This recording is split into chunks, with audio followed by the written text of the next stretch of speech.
everyone, and welcome back to the Wednesday show. My name is Jirard, and today I want to talk about The Legend of Zelda Breath of the Wild. This is my second impressions video, I guess I want to call it, on this game series. I want to say that the curse of the Completionist is real. When I spoke with Anuma and Miyamoto, they were not kidding that this is going to be a feat that no one may or may not have done yet.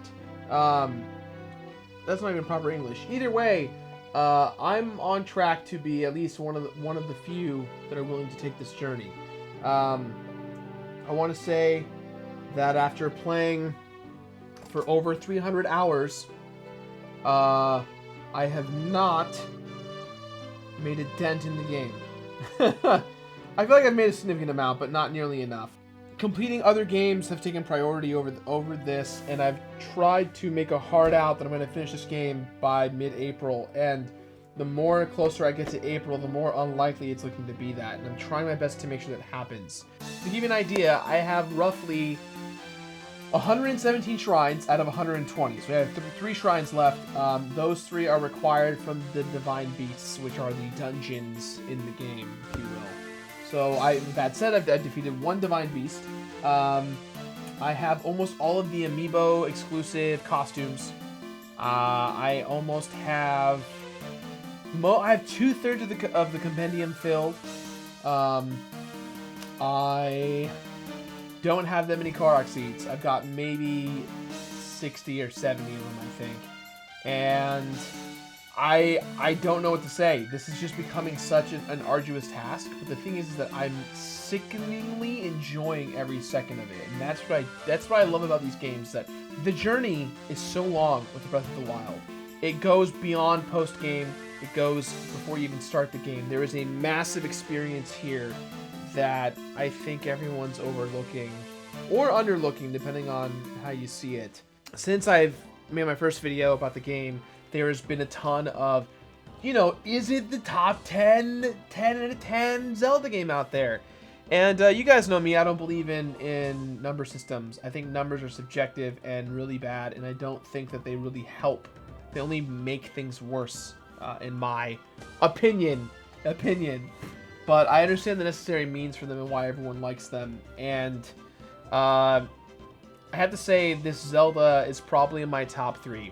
I would say my first one is The Legend of Zelda: A Link to the Past / A Link Between Worlds. My second favorite one is Majora's Mask, and my third one is Breath of the Wild. Breath of the Wild knocked Ocarina of Time out of the park in regards to what the game is. I think the reason why I like the first and second one so much more is because, well, they were my first Zeldas. I guess that's really the true nostalgia blind of it, is that I can't really speak as to why. In terms of enjoyment, in terms of length and longevity, this is the biggest Zelda game we've ever seen. It's the most defined Zelda we've ever seen. I think it really has a lot going for it. I think that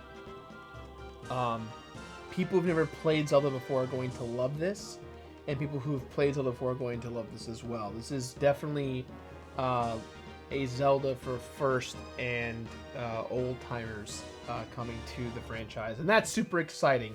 The fact that we can bring in new people to a franchise is a wonderful thing, in my opinion. I'm glad to see that some people are liking the game. It makes me bummed seeing the toxicity about, top, 5, 10s, 5s, whatever you want to call it. I think you should just rate the experience like you enjoy it. And I know that seems weird and simplistic, but I really think that everyone should just form their own opinion. You can listen to my opinion all you want and take my things with stride, but honestly, I think that numbers don't matter. Letters don't matter. Even my own rating scale of donated to completed don't matter. I think at the end of the day, the game is fun, and it's just going to make your experience the whole time through just so much fun. You're just going to really enjoy playing this Zelda game. In terms of the plot, it is not as straightforward as the other ones. It's very cryptic.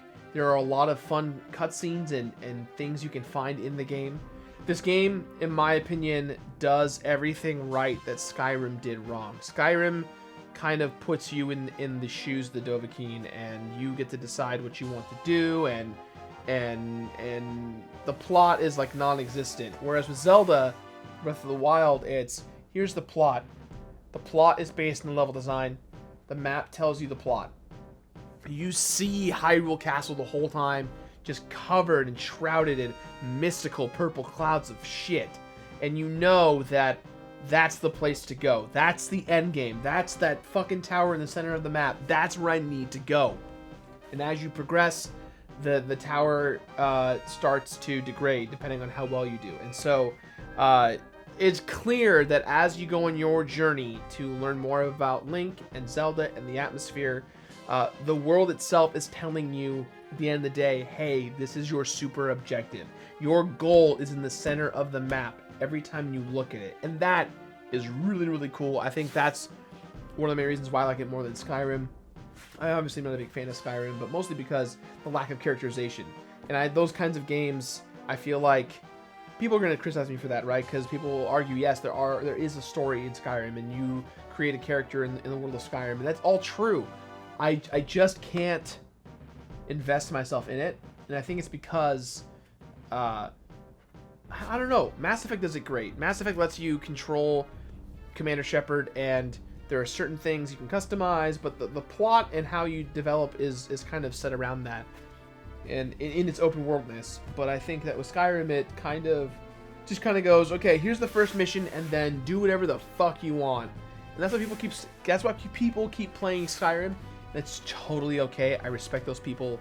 I put enough time to understand what it's about, and I don't need to go down that route. But I think Breath of the Wild does it better. I think it does it right. There's a lot of elements to Breath of the Wild that just keep on giving. It does a lot of great things, and you'll just kind of keep playing this game long after you're done beating it, I feel. It's just a matter of what you appreciate, because you're always going to find something new in this game. You're always going to stumble upon new quests or new environments that you haven't noticed before, and I think that is something that's just really intriguing. People say it's Skyrim clone with the Zelda skin. If that's the case, then fuck yeah, I'm in. It's a good time. You will enjoy it. In regards to my final review and thoughts, I am hoping to get this done by mid-April. I'm not sure if that's possible. I am going to try my darndest to make it happen. I've been playing this game, I think, for about 16 hours to 20 hours a day, on top of doing everything else, and it's just never ending. But the important thing that I want to know is that I'm taking my time with the plot. I'm taking my time enjoying the game. It's like eating the world's best steak, but eating it super slowly and digesting it as I'm eating it. It's crazy. But needless to say, I hope you guys will enjoy my final video on it, coming out in a couple of weeks.